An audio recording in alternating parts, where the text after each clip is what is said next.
Police असतात आता, आणि परवा जाऊन वॉर्ड ऑफिसरला भेटलेलो. ते बोलले की रोज जेसीपी घेऊन फिरेल मी, रोज सर्वांच्या धंदे बंद करायला. हा, तर ऐका ना, इलेक्शनचं टाइम संपला, मी जेसीपी घेऊन फिरतो. आता माझ्याकडे व्हिडिओ आहे, प्रूफ आहे. काल आली व्हिडिओ काढून गेली, आज आली व्हिडिओ काढून, सर्वांचे धंदे चालू. आणि मी तुम्हाला लिहून देते, माझ्याकडून लिहून घ्या, गॅरंटी सांगते. हे जे इथे जे धंदे लावतात, 30 वर्षापासून लावतात, 40 वर्षापासून लावतात, रोज लावेल. हे बोलले ना 150 मीटरच्या आत आहे, 150 मीटरच्या आत सिलेंडर नाही, रोज दिसेल दादा तुम्हाला, रोज. मी कसं येऊन मी तर रोज कंप्लेंट टाकू दादा, रोज कसं येऊन कंप्लेंट टाकू?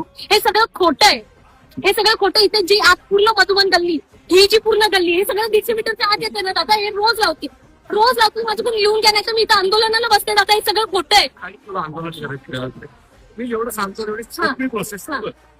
तुझी एक टपरी बनव, टपरी लाव, उद्यापासून रोज धंदा करायचा, काही अडचण नाही. राहू द्या आहेच. खूप जास्त गरज लागली तर मी स्वतः येईन तुझ्याकडे. थोडं सटका दादा, थोडं सटका, थोडं 1 मिनिट सटका. हे बघा, त्या लोकांनी टपरी कशी टाकली, अशी आडवी टपरी टाकली, ह्याला चिपको. हे एवढं जर आपण तोडलं आणि ही टपरी जर आत बसवली, हा मग मी इथं बसवते, त्याच्यावरती लाव,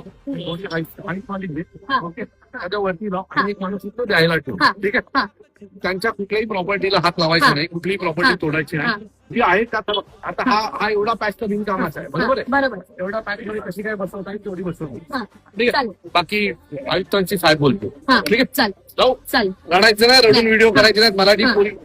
मराठी माणूस रडत नाही, त्यामुळे बिंदास रडायचं नाही. कोणी आलं आपल्या टीमला बोलव, हे सगळे तुझ्यासोबत आहेत.